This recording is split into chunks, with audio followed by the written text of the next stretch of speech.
Out east, on the coast of Maine, one of the Magi among Apocalypse's forces announces to the gathered X-Men and the human refugees that this evacuation is to stop at once.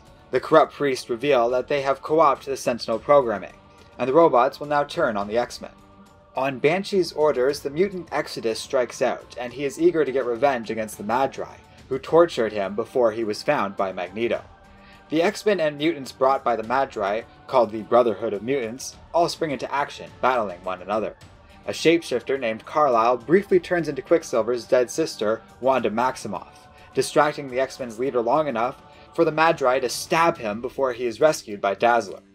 It was at this point the Sentinels strike out, indeed reprogrammed by the Brotherhood to do so.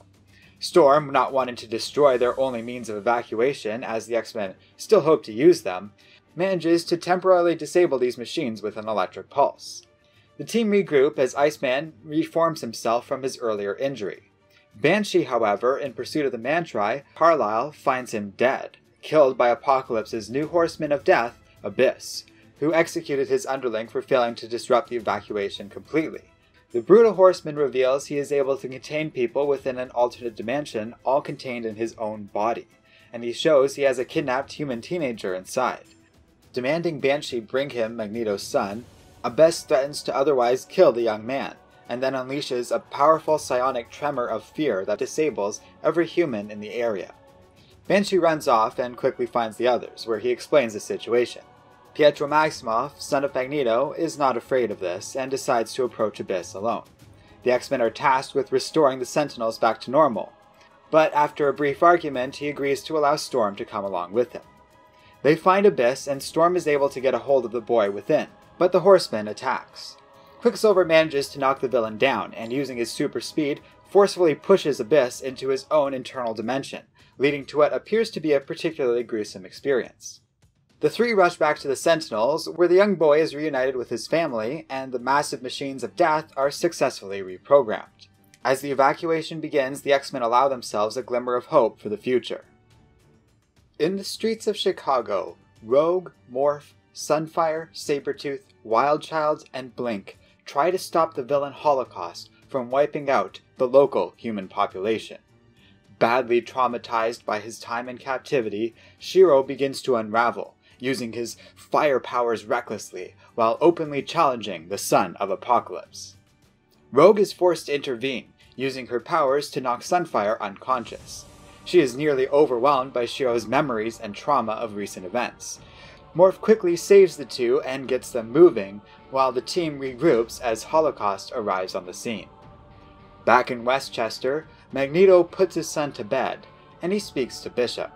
Acknowledging that his child may never be born if they restore the original timeline, he confesses to Bishop he's not sure he can make this sacrifice. He asks for one night alone with his son, knowing it might be their very last. In Manhattan, Apocalypse rages. Abyss has failed to prevent the Sentinels from beginning a mass evacuation in Maine. The Tyrant did receive good news from one of his underlings, though. They have recently found the hidden Westchester Manor. Apocalypse decides to handle this matter personally. Meanwhile, Sabretooth asks to be teleported to the front lines with Wildchild. Against Rogue's orders, Blink acquiesces, with all parties aware Victor is essentially sacrificing himself to buy more time for the others. Holocaust confronts Victor and his feral companion, revealing that the Infinite Processing Plant, a genetic engineering facility used to make Apocalypse's army, is just north of this city, which is where they are sending all the bodies of the humans killed here for material processing. Wildchild takes off to inform the others, while Sabretooth attacks. Holocaust, however, is powerful, and was once considered heir to Apocalypse for a reason.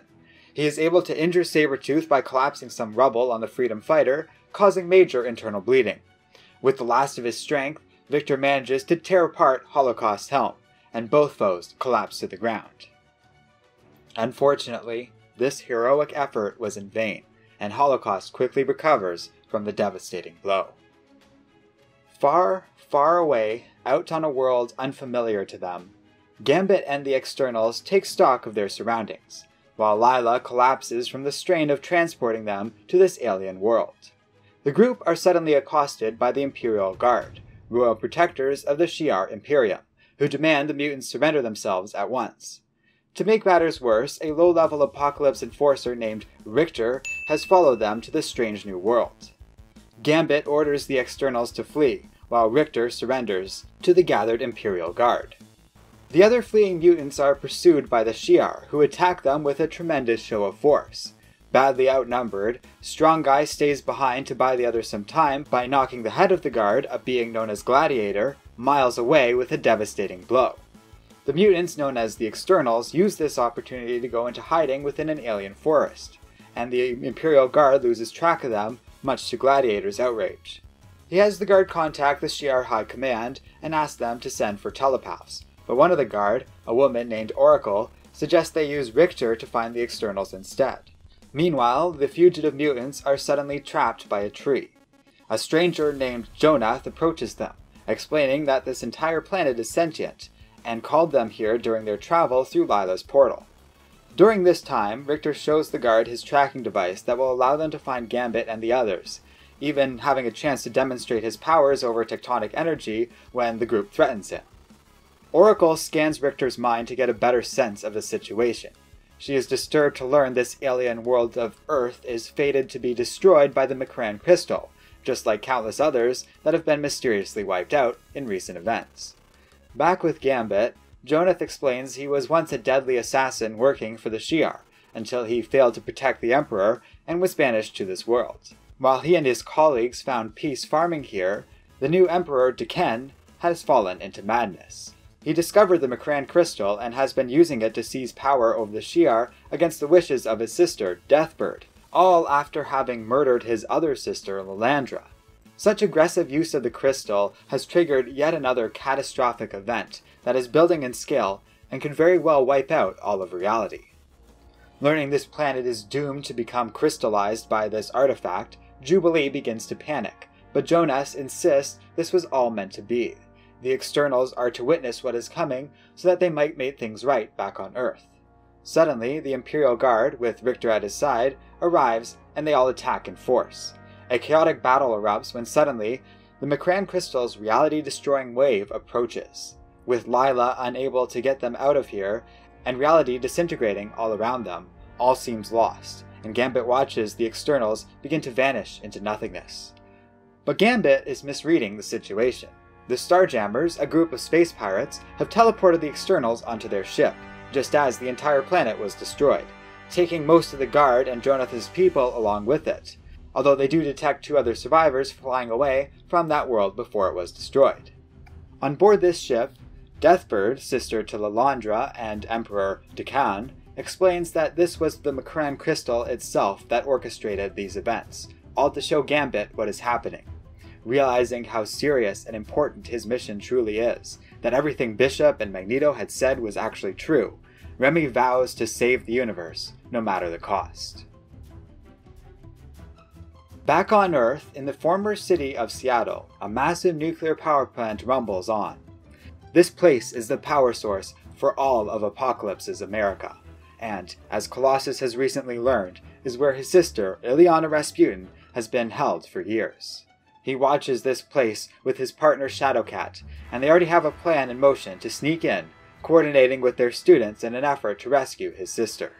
Shadowcat is nervous about all of this, as the plan is quite risky and relies on the word of a strange new mutant named Bishop, a person they don't know anything about. As they argue about it, Katya is suddenly grabbed by Undercloak, one of the guards in this area that works for the Sugar Man, who controls this plant on behalf of Apocalypse.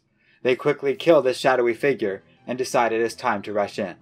Within the city, their students Paige Guthrie and Vincente manage to assassinate the head of the plant, a mutant named Quietus, and begin to go through his files. They then disguise themselves as the now dead Quietus and rendezvous with 2 other students, as everyone makes their way inside the nuclear plant.